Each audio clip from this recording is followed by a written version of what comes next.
ఇప్పుడే మూవీ చూసా, సంక్రాంతి వస్తున్నాము. చాలా చాలా చాలా మంచి కామెడీగా హ్యాపీగా నవ్వుకుంటూ ప్రతి ఒక్కరు బయటకు వచ్చారు. కానీ ఒకటేనండి, ఆడవాళ్ళందరూ కూడా ఇప్పుడు గ్రూపులు పెట్టారట. సినిమాకి మీ మొగుడు వెళ్తున్నాడా, సినిమాకి మీ మొగుడు వెళ్తున్నాడా, ముందే ఫోన్ చెక్ చేసుకో.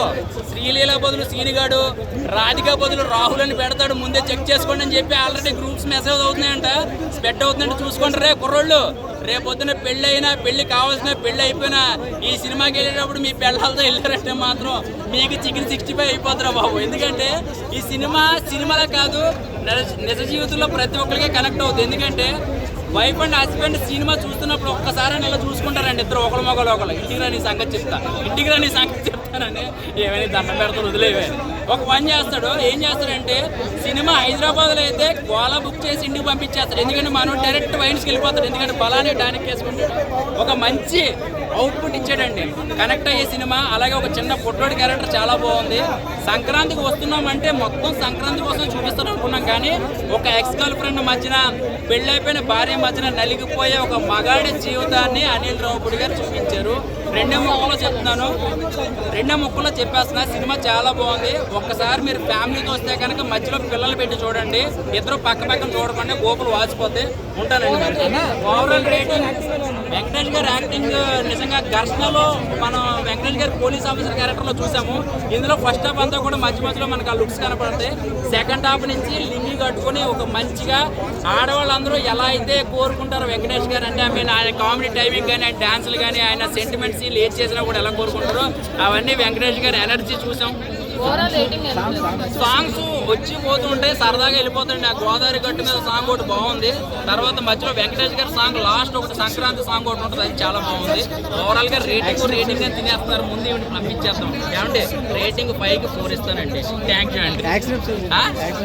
ఏంటన్నా యాక్షన్ ఎపిసోడ్ లాస్ట్ ఉంటుందండి. ఎందుకంటే నేను యాక్చువల్గా చెప్పాలంటే వెంకటేష్ గారు కొంచెం బాడీ వీక్, మధ్యలో డాక్టర్ గారు పెట్టుకుంటారు, మీరు దేనికి పని చేయరండి, మీ వయసు ఎక్కువైపోయిందని. కానీ వీళ్ళిద్దరు ఆడవాళ్ళ మధ్యలో ఒక మగాడికి ఒక పవర్ వచ్చేస్తుంది. అలాగే వెంకటేష్ గారికి బేబత్తుకున్న హై పవర్ వచ్చేస్తుంది.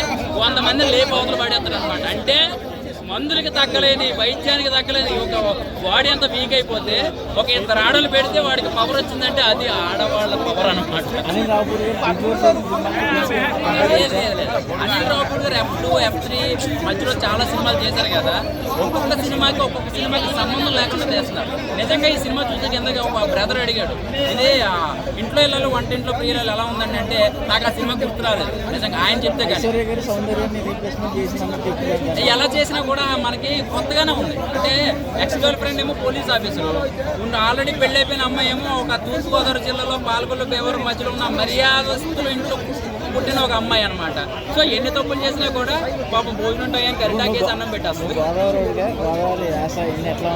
గోదావరి యాసలో ఒక బొట్టోడు చేసాడండి, అయ్యి బాబోయ్ ఆడు మామూలు కాదు, సింపు అవతల పాడేసాడు. ఆడి కోసం మళ్ళీ రావాలనిపించింది అనమాట. ఎందుకంటే వాడు కొక్కేస్తా అని చెప్పేసి డైలాగ్ ఉంటుంది, కొక్కేస్తున్నానని. వాడు అంటే అక్కడ తూర్పుగోదావరి జిల్లాలో పిల్లలు ఏం చేస్తారంటే నైరాట్లో ఈ ఆటలు ముంజిగా ఆటలు ఆడి మొత్తం ఆడింట్లో కన్నా బయట ప్రపంచంలో ఎక్కువ తిరుగుతుంటాడు కదా. వాడు నోరు తెరిస్తే ఎలా ఉంటుందో ఈ సినిమాలో చూపించేసాడు అనమాట. సో బాగా పిల్లలకి బాగా కనెక్ట్ అవుతుంది. వాడికి బిగ్ ఫ్యాన్ అయిపోయారు అందరూ కూడా, అంత బాగుంది. సో ఓవరాల్గా అనిల్ రావుపూడి గారు ఆయన నిజ జీవితం గట్టిగా తీసినట్టున్నారు. ఏమంటే నిజమేనా, మీకు ఒక ఎక్స్ గర్ల్ ఫ్రెండ్ మధ్యలో ఇంట్లో పెళ్ళి మధ్యలో నలిగిపోతే ఎలా ఉంటుందో అది కథగా రాసుకుంటారు ఏమో తెలియదు, కానీ మా అందరికీ కనెక్ట్ అయిపోయింది. చాలా బాగా ఎంజాయ్ చేస్తున్నాం. ఒక మంచి సినిమా ఇచ్చారండి నిజంగా. Thank you.